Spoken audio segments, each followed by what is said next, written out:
السلام عليكم ورحمة الله وبركاته. فيديو النهاردة ان شاء الله هنشتغل مع بعض حامل للدبابيس والإبر. ممكن طبعا ان احنا نشتغله من بواقي الخيوط، ممكن تشتغليه من اي خيوط موجودة عندك، خيوط شتوي او صيفي. يفضل جدا ان انت تشتغليها بالخيوط الرفيعة شوية، بلاش الخيوط السميكة. الخيوط زي كوتون جولد والديفا هيكونوا ممتازين جدا في شغل النهاردة. معايا الخيط اللي انا هشتغل بيه دي بواقي كوتون جولد، معايا ابرة مناسبة للخيط بتاعي. انا هشتغل النهاردة الكوتون جولد بابرة مقاس 3. هنشتغل مع بعض الدايرة بغرزة الحشو بالتزايد العادي بتاعها. طبعا مش هيفرق معانا التضليعة اللي في الدايرة بتاعتي دي، لان انا بعد كده هحول الدايرة دي لوردة، فمش هيبان فيها اي تضليع. بصوا ده شكلها اهي، تزايد دايرة عادي جدا بغرزة الحشو. معايا اول لون هبدأ بيه، وهبدأ بالدايرة السحرية. طبعا لو مش بتعرفي تشتغلي الدايرة السحرية ممكن تشتغلي 4 سلاسل وتقفليهم على بعض، لكن الدايرة السحرية لما بتضميها في النهاية بتكون مقفولة كويس. اهم حاجة تأمنيها بعد ما تشتغلي وتخلصي القطعة بتاعتك. هلف الخيط كده مرة اهو كده بالشكل ده، مرة كده وبعدين مرة كمان. انا بلفه مرتين علشان يكون محكم شوية. بدخل جوه الدايرة اللي كونتها وبشتغل سلسلة. بعد كده بشتغل جوه الدايرة دي 6 غرز حشو. ما تشديش ايديكي في اول سطر علشان نعرف نلم الدايرة على بعض. 1 2 3 4 5 6 بالشكل ده. بنيجي لورا وبنشد خيط البداية وبنقفل الدايرة على بعضها. بصوا اتضمت كده. احنا هنفصل كل سطر عن السطر اللي قبله، مش هشتغل حلزوني. هنيجي في اول غرزة، هي اول غرزة حشو زي ما قلتلك. وسعي ايديكي في اول حاجة او اول غرزة، وهنقفل السطر بتاعنا بمنزلقة، يعني دايرة سحرية وجواها 6 غرز حشو. بعد كده هاخد سلسلة ارتفاع، هاجي في نفس المكان اللي انا قفلت فيه وهشتغل غرزتين في نفس الغرزة، يعني تزايد. السطر التاني هشتغله كله تزايد. البنات المبتدئة تعلم اول غرزة عشان تكون عارفة بتقفل السطر فين، لان مقاس غرزة الحشو بيكون صغير علشان الغرزة اللي انت بتقفلي فيها ما تتوهش منك. خلاص اول غرزة اشتغلت فيها 2، والغرزة التانية هشتغل فيها برضو تزايد. هشتغل في ال6 غرز بتوع الدايرة تزايد، يعني الدور التاني هيقفل معايا على 12 غرزة حشو. وصلت لنهاية السطر التاني واشتغلت تزايد في كل الغرز. ال6 غرز اشتغلت في كل غرزة غرزتين، قفل معايا على 12 غرزة حشو. هشيل العلامة وهقفل السطر بمنزلقة بالشكل ده. سلسلة ارتفاع ده السطر الثالث، وهشتغل فيه غرزة فردي والتانية تزايد، غرزة فردي واللي بعدها تزايد. هاجي في نفس المكان اللي انا قفلت فيه واخدت ارتفاع، هشتغل اول غرزة حشو في السطر وهرجع هعلمها. دايما اول غرزة تعلميها عشان تكوني عارفة بتقفلي السطر فين. الغرزة التانية تزايد، يعني غرزتين في نفس المكان. التالتة فردي، الرابعة تزايد، وهكذا. ده السطر التالت. وصلت لنهاية السطر التالت وقفل معايا على 18 غرزة. اشتغلت غرزة فردي وغرزة تزايد. هنقفل السطر. اول غرزة بمنزلقة ارتفاع في نفس المكان غرزة واحدة. ده السطر الرابع.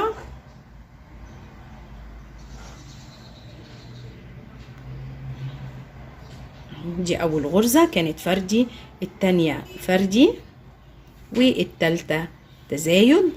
السطر رقم 4 هشتغل فيه غرزتين فردي والغرزة التالتة تزايد، يعني غرزتين في نفس المكان.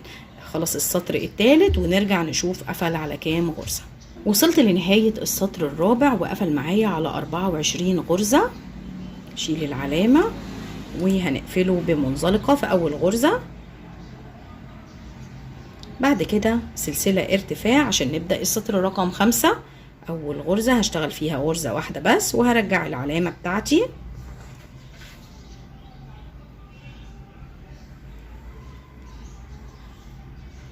الغرزة التانية فردي، يعني غرزة واحدة بس. التالتة فردي، والرابعة تزايد. كل مرة بنرحل غرزة التزايد وغرزة واحدة بس. دي الغرزة الرابعة كان فيها تزايد، يعني السطر الخامس هنشتغل فيه 3 فردي وغرزة واحدة بس تزايد. وصلت لنهاية السطر الخامس وقفل معايا على 30 غرزة. هنشيل العلامة ونقفله، وهنا هنغير اللون بتاعنا. طبعا لو انت هتكملي بنفس اللون اقفلي عادي وخدي ارتفاع وكملي. لو انت هتغيري هتسحبي منزلقة وبعد كده سلسلة للتثبيت، وهتفصلي الخيط بتاعك على مسافة صغيرة كده اهو. خلاص كده الدايرة اتقفلت معايا. هندخل اللون الجديد اهو، ده اللون التاني. تانية بسيطة جدا بالشكل ده، وهنيجي في نفس المكان اللي قفلنا فيه في نفس الغرزة. هناخد معانا طبعا الخيط اللي احنا فصلناه، وهناخد معانا التانية دي كمان او الخيط بتاع البداية عشان نداريهم تحت الغرز، عشان القطعة بتاعتنا تكون نظيفة من الظهر. خلاص هسحب الخيط، او انا ما عملتش عقدة ولا اي حاجة خالص، انا مجرد سحبت حلقة بسيطة. معايا الخيطين القصيرين دول، هاخد سلسلة ارتفاع بداية السطر وانا ماسكاهم عشان السلسلة ما توسعش مني. بعد السلسلة الارتفاع في نفس المكان هشتغل اول غرزة في السطر، وهترجعي العلامة بتاعتك دايما تحافظي عليها عشان ما تتلخبطيش. معايا الخيطين القصيرين دول باخدهم معايا تحت الغرز وانا شغالة. اول غرزة فردي، ده السطر السادس. التانية فردي بالراحة كده لحد ما نداري الخيطين دول. التالتة فردي، والرابعة فردي، وخامس غرزة هيكون فيها التزايد. يعني السطر السادس بشتغل 4 فردي، وفي الخامسة بشتغل التزايد بتاعي. هكمل السطر وهرجع لكم تاني. وصلت لنهاية السطر السادس، قفل معايا على 36 غرزة. هنقفله ونشيل العلامة. هنقفل في اول غرزة بمنزلقة. عايزة اوريكم ظهر القطعة بتاعتي، الظهر نضيف ازاي، مفيش غير ده خيط البداية وهيتدارى في النهاية وانا بقفل الشغل. لكن بصوا الوصلة بتاعت الخيط بتاعتي مفيش اي خيوط ولا اي حاجة خالص.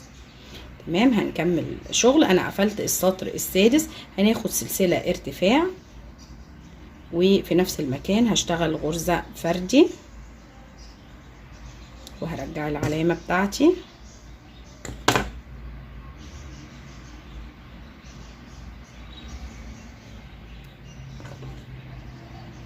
خلاص ده السطر السابع، هشتغل فيه 5 فردي، والغرزة رقم 6 هشتغل فيها تزايد. اول غرزة فردي، التانية فردي، التالتة فردي، الرابعة فردي، والخامسة فردي، والغرزة رقم 6 هشتغلها تزايد، وهكذا 5 فردي والستة تزايد.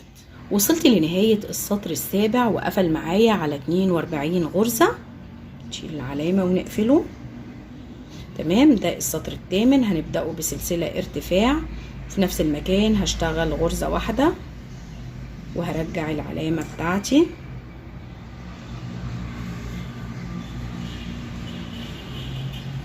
الغرزة التانية فردي، التالتة فردي، الرابعة فردي، الخامسة فردي، الستة فردي، والغرزة رقم 7 هي اللي هيكون فيها التزايد.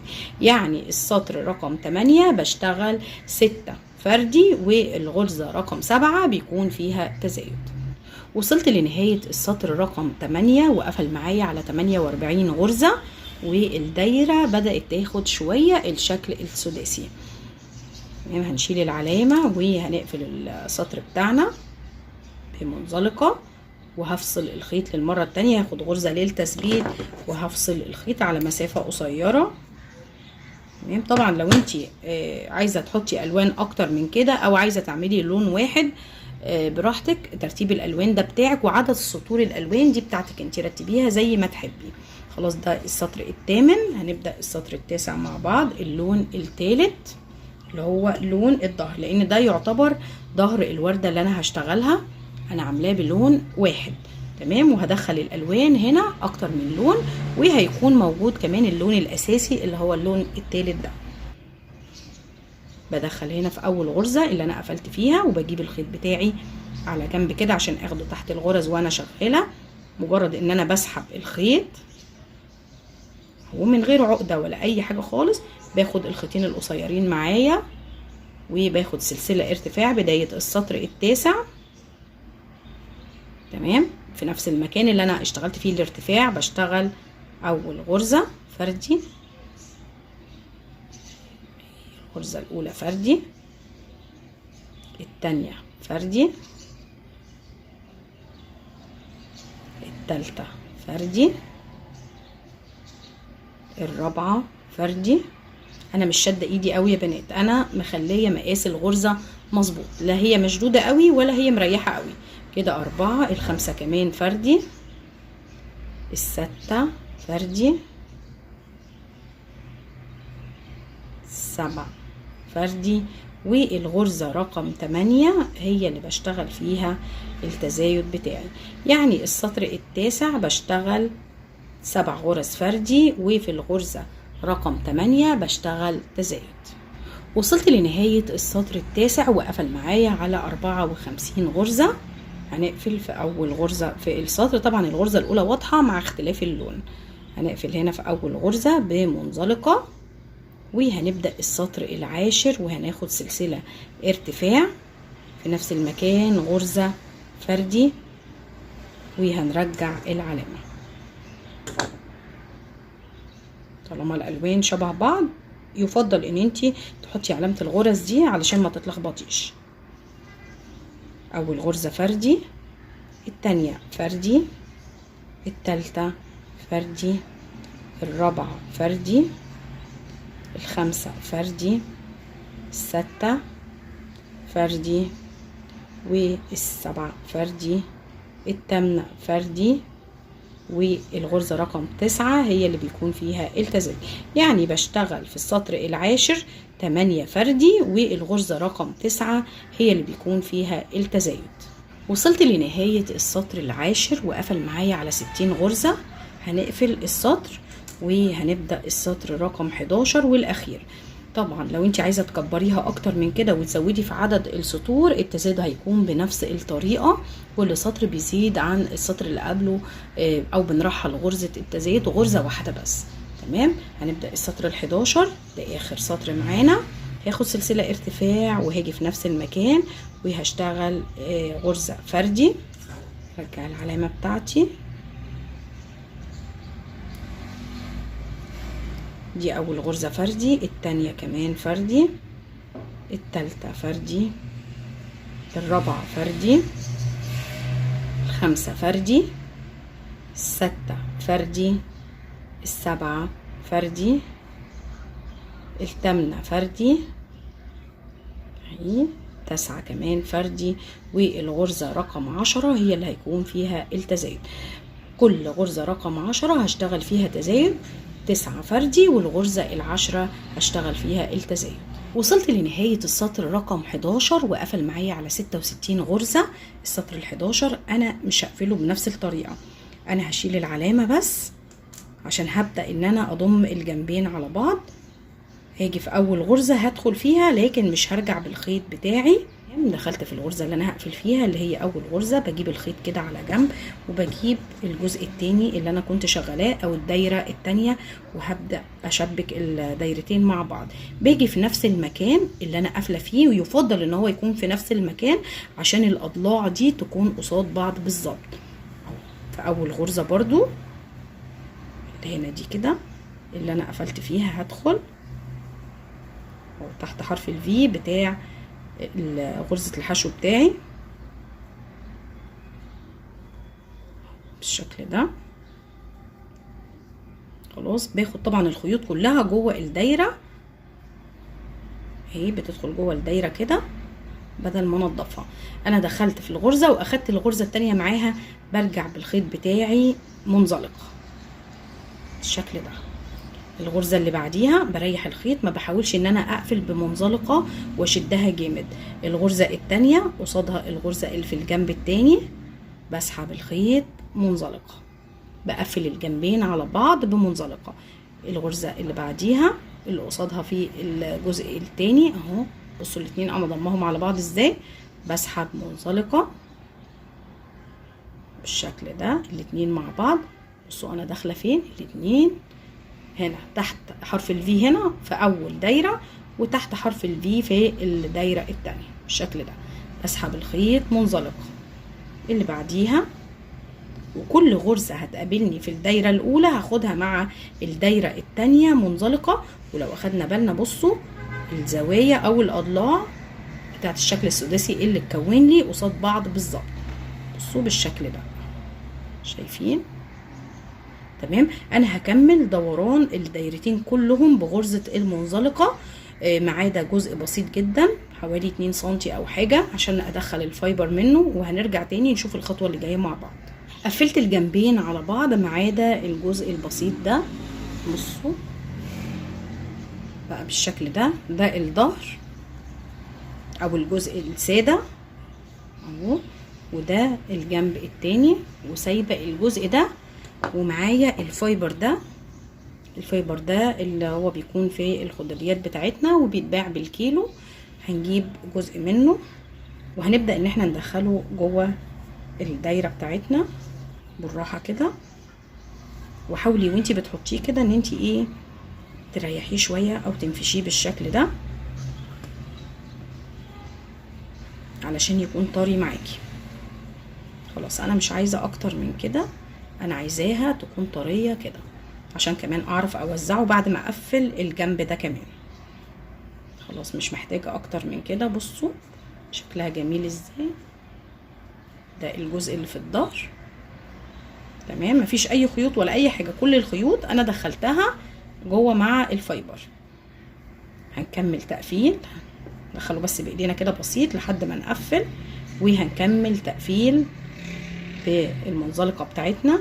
كل غرزة في الجنب الاولاني قصاد الغرزة في الجنب التاني. خلاص وصلت لنهاية التقفيل بتاعي.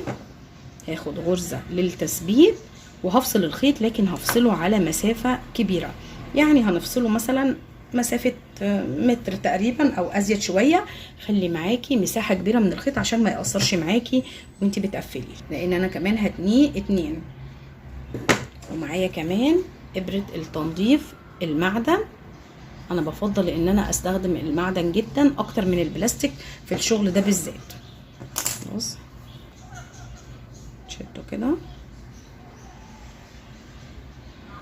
خلاص دي غرزة التثبيت، وهنوزع الفايبر بتاعنا كويس بالشكل ده. لازم لما تدوسي عليها تلاقيها طرية معاكي كده، حاولي ان انتي ما تمليهاش على الاخر. خلاص اهي بالشكل ده شايفين؟ تمام. الخطوة اللي جاية بقى بإبرة التنظيف هنلضم الخيط الطويل بتاعنا.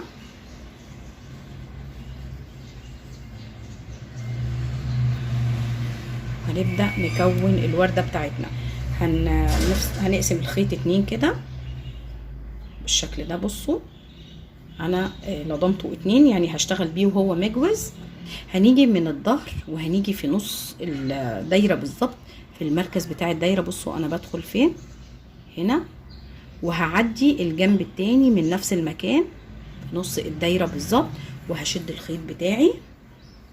بصوا خلي معانا الجزء ده كده عشان بعد كده واحنا بننضف نداريه، عشان الخيط بتاعنا يكون مجوز. تمام شايفين؟ هنرجع من نفس المكان وهنطلع من نفس المكان تاني، علشان نشد الجزء ده. احنا عايزين الجزء ده دايما يكون مشدود عند الزوايا بتاعه الشكل السداسي بتاعتنا، او المكان اللي كان فيه التزايد، علشان ما يكونش ظاهر معانا وياخد شكل الدايره بالشكل ده كده. شايفين بدأت تتلم ازاي؟ خلاص هنيجي على الجنب التاني، شايفين الزاوية بتاعت الشكل السداسي باينة معانا، هنيجي عليها كده لورا، شايفين؟ وهنيجي في النص بالظبط، وهنطلع من قدام في النص برضو بالظبط. بنشد الخيط، بصوا بدأت تتكون بالشكل ده اهي، شايفين؟ مرة كمان كده، وهنيجي من ورا ونطلع من النص بالظبط اهو، شايفين؟ طالعة منين الإبرة اهي، وهنشد الخيط بتاعنا، نشد الخيطين مع بعض كده بالشكل ده. بصوا بدأت توضح اكتر اهي. كمان مرة اهو، خليكي ماسكه الخيط وشداه علشان ما يريحش منك. على الزاويه اللي بعد كده، وهتيجي في النص بالظبط وتطلعي.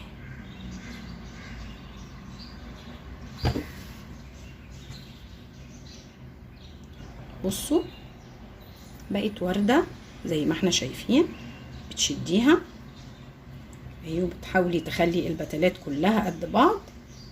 خلاص بالشكل ده، شايفين؟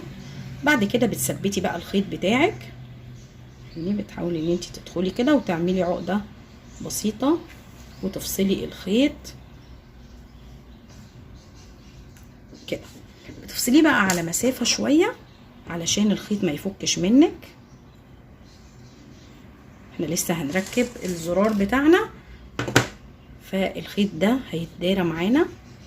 الخطوه اللي جايه هنركب الزرار عشان شكل المركز بتاع الورده هنا يكون شكله كويس.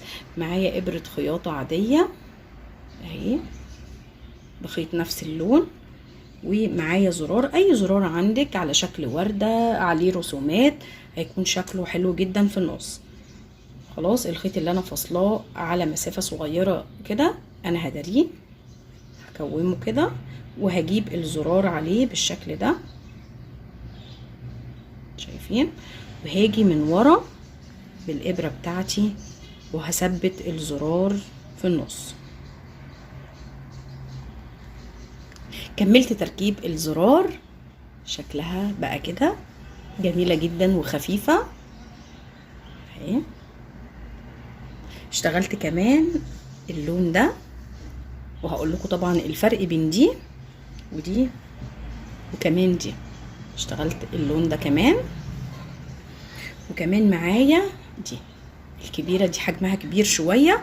اقول لكم طبعا انواع الخيط اللي انا اشتغلت بيها ووزنها وعدد السطور وكل التفاصيل.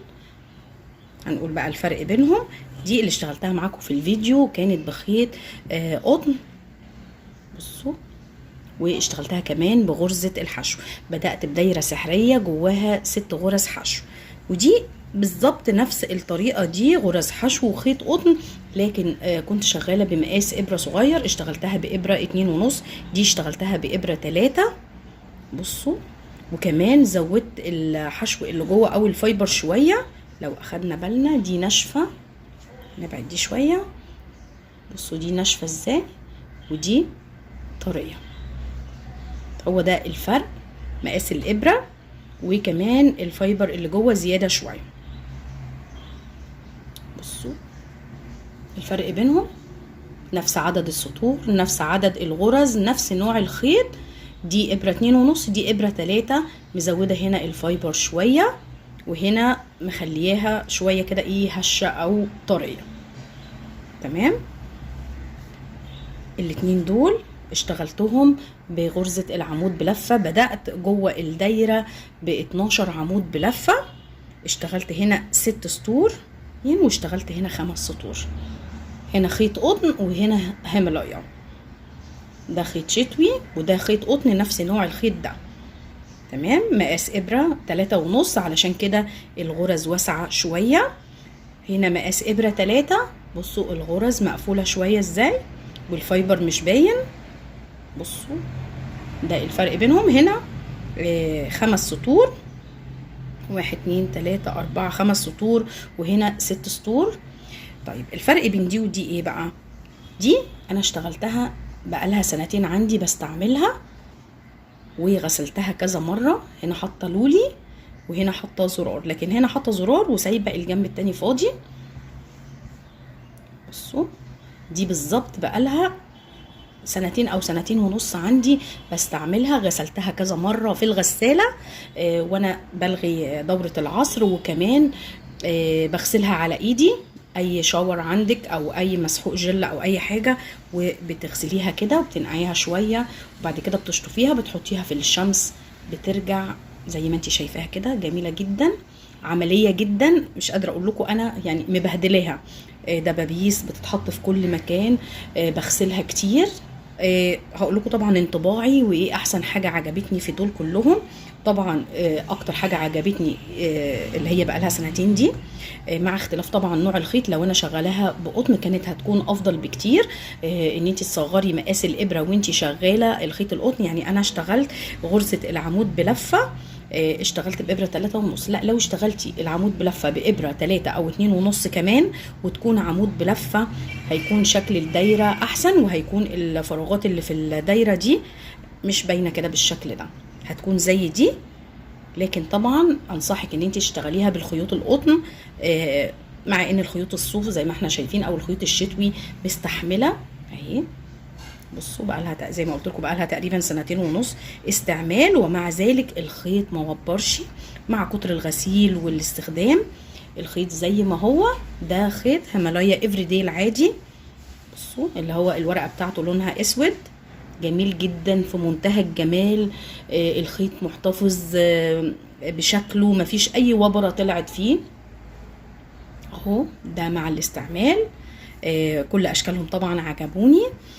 اخدين خيط في حدود من 10 ل 12 جرام تقريبا. كل الخيوط يعني من النوع ده والنوع ده هيبقى معاكي من 10 ل 12 جرام، مش اكتر من كده. شويه فايبر صغيرين وزرار وهيديكي الشكل الجميل ده.